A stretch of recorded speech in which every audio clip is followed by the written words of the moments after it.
Hello everyone, welcome. So mainly today's thing is, I hope you can hear me. Yeah. So mainly today's session is to clarify the AP course, AP cap, and all the questions. Like we all are seeing the commotion in all the groups. So I created some documents to clear the chat to reduce the stress of families. So thank you for coming. And before we start, I want to set some few expectations on how today's session will work. This is not an official district presentation, no legal or academic advising, no student advising guidance to your students or anything like that. I am a parent, concerned parent, and this is parent education session, okay? And it is focused on reducing your confusion and stress and anxiety. And mainly, I want to clarify how the system actually works. And this is all dependent on public information that is available in DUSD, the documents, EHS course catalogs, DHS information, planning sheets, whatever has been shared as part of emails, superintendent emails, and everything, board emails. So I consolidated all those things plus my lived experiences. I have a 21-year-old son who went to Kolb, Fallon, and Dublin High, and he graduated in 2022. He did summer programs, he did a lot of AP courses, and he did 11 AP courses, although he had a potential to do 14, and I'll explain that why. And he took DPI summer courses. So basically, my information is based on that, okay?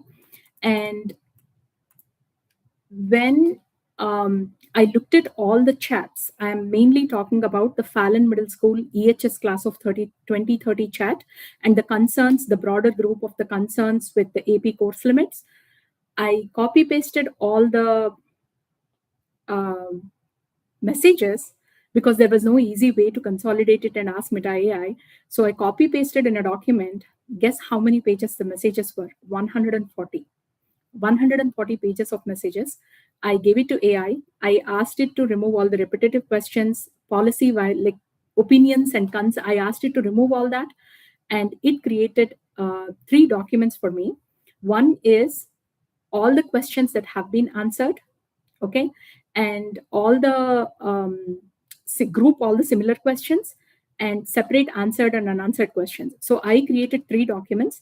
One is open questions, that is what I'm going to go through today, where answers were unclear or inconsistent, and people have been repeatedly asking, and think people were saying that either one EHS student told this or another school did this or something like that. So I want to clarify mainly those, and a snapshot of parents' concerns and stress patterns, and already answered. So if you are, I know I already posted these questions into the groups, but I know most parents joined afterwards as well. So if you would like a copy of these, send an email to Madhuri@pathtocourage.com, Madhuri@pathtocourage.com, or you can put your email in the chat here or comment on this YouTube link, and I will send you the documents one more time. So that is what we are going to do, okay? And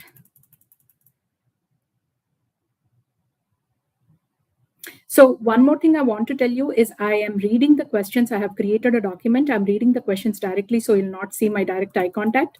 I want to read the questions and look at the answers, let you know the answers, so that I am not speculating or off the cuff going and getting carried away by things, right? So first question is, if honors chemistry in 9th grade is not GPA weighted, what's the advantage? Many parents were separately coming and asking me questions in spite of the group. So I'm going to respond here. It is basically honors chemistry is not weighted. The advantages for the sequence. Biomed needs a proper background and foundation of honors chemistry. So if you take honors chemistry in 9th grade, the advantage is you will make place for other AP courses later in the year, okay? So that is the reason you take honors chemistry in 9th grade. It is not going to give you points, but it is going to give you skill building for your future AP courses. That is the advantage, and it will help you pace your AP courses in the later years better, okay? And is there a zero period for incoming 9th graders? Answer is yes and no. There is zeroth period for leadership and band. If your kid is not either of them, then he or she will not get a zeroth period. Now there is a change.org. Somebody started a petition. If that passes and they give a zeroth period, still all the kids will not get it, because it is decided based on counselors decide based on your kids' rigor and everything, plus their staffing and school logistics. Okay. So it is not available. So assume going into the 9th grade that you will not have a zeroth period unless you are in leadership or band. Same thing with 7th period, 0th period or 7th period. Okay. Now, if you're asking the question on why DHS has those things and EHS does not, DHS has one free Gale period, which EHS is not giving. So, and DHS has a later, it leaves the school at 3:45, EHS leaves at 3:25. So there is a trade-off, and the original bell schedule was prepared with parents into consideration. Parents were taken into consideration, their decisions were taken into consideration, and then they were made. So this is not just done blindly by schools for taking out zeroth period or something like that. How does the AP honors cap actually work? Okay, so there is a lot of confusion here. 4 AP courses per year, 11 total in high school. Now, why is it not 12 or more? Because in 9th grade, you will not be able to take AP courses, because all AP courses need some kind of prerequisites. In 9th grade, you will be doing the prerequisites most of the time. Okay. And this applies to AP and UC approved honors taken at high school. The AP classes, the limit for AP is not just AP, it is honors also, which is UC approved. Okay. Now, outside online courses or summer courses are not counted towards this cap. You can take outside courses, they are not counted towards this cap. Okay. Now, what is the 40 credit limit then? Now, 40 credit limit is for courses taken outside of school. Okay. Now, one clear thing that I want to explain is credits is not equal to APs. Okay. Credits is different from APs. The 40 credit limit refers to outside coursework, where each course is how many credits is each coursework that you are taking. Is it 4 credits or whatever it is, right? AP courses are taken as they are not looked at credits wise. They are looked at how many APs you are taking. So the limit is 40 credits is outside, not including, not inside. It is summer or online classes, and that credit, the 40 credit limit is the transcript limit. Okay. Now, APs taken at high school are governed by AP honors cap, not the credit limit. Those two are different. Now, should students just do biology over summer if it's manageable, right? Now, this strictly depends on your student's capability. From what I have heard, biology is relatively easier class compared to other subjects to take in summer. So if, again, it depends on each student's capability. Why do kids do biology in summer? To free up school year schedule, right? Because some students who have taken, I have spoken to the EHS kids who have taken biology in summer, and also DVHS, some kids who took there, they are saying that the biology, it is easier, we can complete it comfortably within the summer program within a few weeks compared to a full year course. So they're opening up the year for other courses. And if you take biology, you can take honors chemistry in 9th grade. Okay. And basically they are, for the sequence, they are freeing up the space. They're using the school time for that.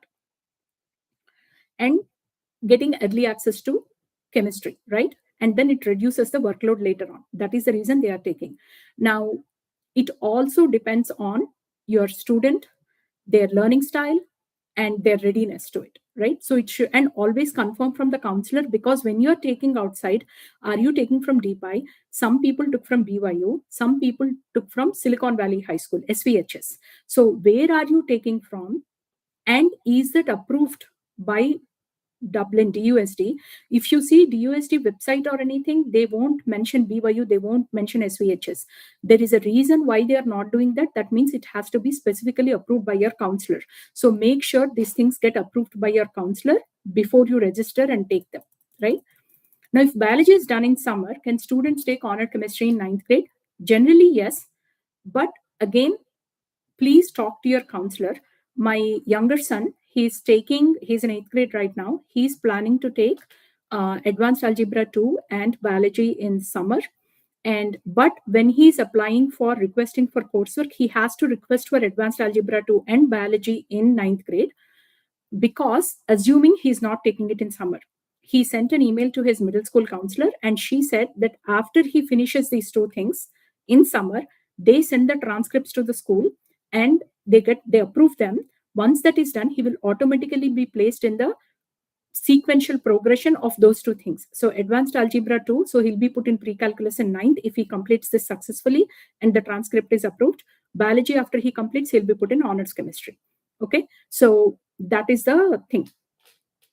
What are the prerequisites for AP Physics? Now, one parent asked me, if my kid wants to do AP Physics in 10th grade, what are the prerequisites? Now, there are 5 levels of physics.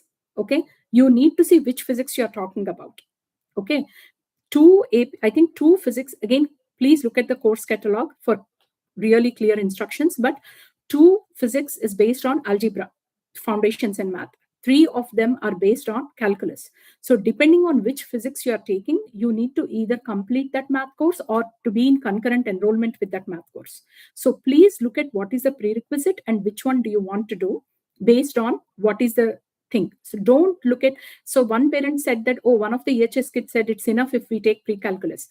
Don't do that, because which my son wants to take AP Physics C, which depends on calculus AB. So he wants to complete calculus AB and then take AP Physics. So he put his AP Physics in 12th grade. So because it is AP Physics C. So look at the progression, look at which course you want to take, which flavor of the course, category of the course you want to take, what is the prerequisite for that exact course, and then see if you did it or not.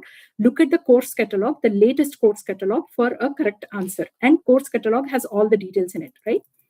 And if a student takes advanced algebra 2 in summer, can they take AP pre-calculus in 9th grade? Not automatically. They can take pre-calculus. Completion of advanced algebra 2 does not guarantee AP pre-calculus placement. It depends on the readiness, district rules, and counselor approval. So talk to your counselor on if there is a criteria, there is an exemption where they can be put in AP pre-calculus. I haven't heard of any so far. The natural progression, if you finished advanced algebra 2 in summer, is pre-calculus, not AP pre-calculus. So take a look at it. I don't know if there are any constraints, or I think your teacher recommendation should work, I think. Is regular pre-calculus enough for AP Physics? Same question. I answered all that question already. And can students do CS externally and still be competitive? Yes. CS readiness can be demonstrated through sustained external coursework. That means you should be should you do it from an accredited institution? I don't know an answer for that, because I don't know what is accredited, because biology, all these things, there are online universities which are accredited, right? I don't know for CS if there is accredited courses online available. I'm not sure of that yet. I haven't explored it yet. But my son is doing courses in Young Ones, and there are different levels in it. And he does some hackathons. So he has real clear interest in programming. So he wants to pursue hackathons and different programs, Calico, UC Berkeley Calico tournament. He participated in all those. So if he sustainably does that, and if he shows an extracurricular activity, what he can do is in college applications under activities, he can put that achievement, right? Now, second thing, he can work with his counselor and say that I did these things, and then he can get a recommendation from one of his teachers. The other thing is he can directly take an AP exam without doing the APCS or APCSA and submit that AP exam course showing his skill in that particular course. Some colleges, they approve that AP exam course. Okay. So, and APCS is not required for AP Physics, like engineering pathway or physics or advanced math pathways. For any of those, CS is not a requirement. But CS separately, if you want to pursue CS separately, right? You can do that. Now, there was a question on why is there a partiality between, why the biomed and engineering courses are exempt, but not CS courses. The reason being, CS as a major is recently getting more popular. Previously, biomed and engineering was the more popular ones, and it has clear pathways with UCs, right? CS does not have a clear pathway with UCs, and there are no UC approved honors classes for CS. For that, there is only one AP course for CS, right? So for that reason, it is the system. The From several years, this has been coming. It is not that school has put requirements like this. It is doing because of the previously from several years, whatever the system is coming up with, the demand versus and everything. That is the reason it is like that.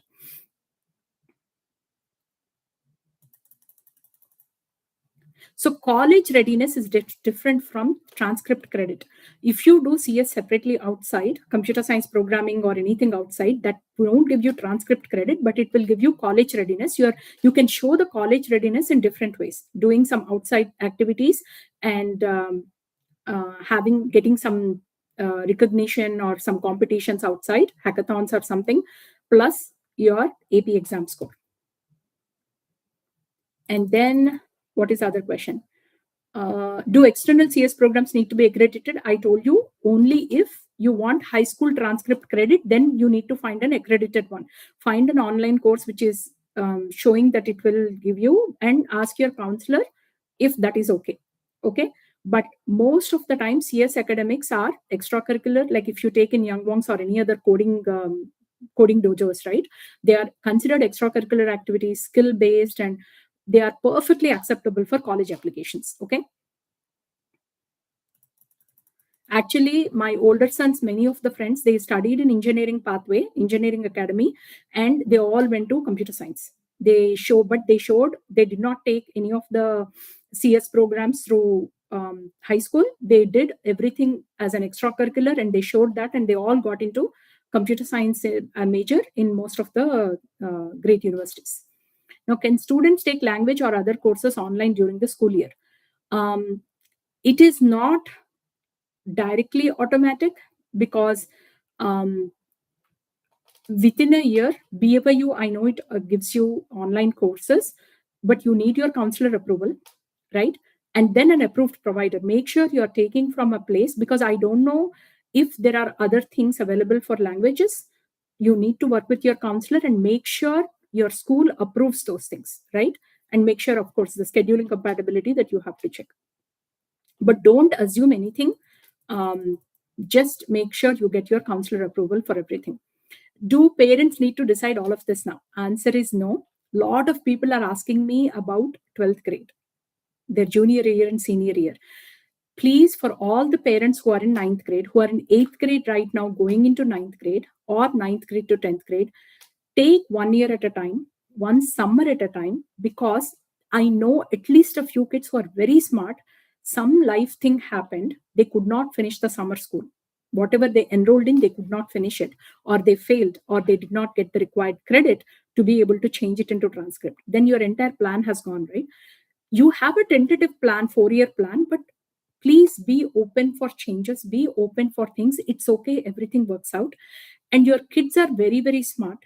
Counselors in high school, they help. They have counselors constantly help the kids in their high school, and they have all their friends, and they make friends with seniors. They have a lot of help, and there is a lot of information these days. They will get it, so they will get help. You don't have to take the burden of doing everything in day one before Friday when the course selection stops, right? It is not everything like that. Things can change and will change, and kids who have started in engineering med, they will change their pathway later on, and they should be, if they want to, they should be able to, right? So don't worry about it. So what I have seen with all these things is that um, there is a lot of confusion and fear from all the parents because of the ambiguity. It is not because um, for any reason. So please make sure to talk with your kids, understand what it is, and make sure to get your counselor's approval. So that is what I have for today. Thank you very much for coming, and I'll open for questions right now. If you have any questions, I can answer them, provided I know what they are.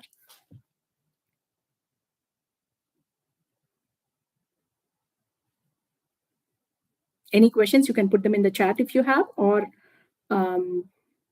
you can ask if you have any questions directly to me. Actually, I'm not sure if you can ask me directly. You can put it in the chat.